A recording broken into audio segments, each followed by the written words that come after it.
এটা কি? এবার একটা শরবত বানাচ্ছি। প্রচণ্ড গরম পড়েছে আজ, তাই একটু শরবত বানাচ্ছি।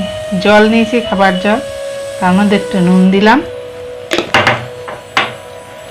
2 পিস লেবু চিপে দিই,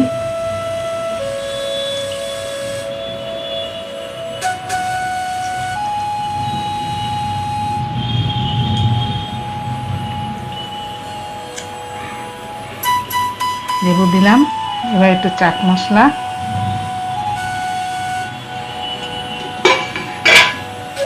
আর একটু জিরা, আর এটা গুঁড়ো।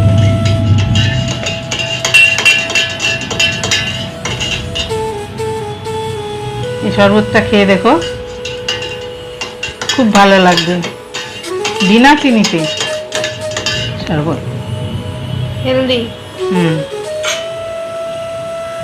শরবতটা ভালো লাগলে সাবস্ক্রাইব করে দিও প্লিজ।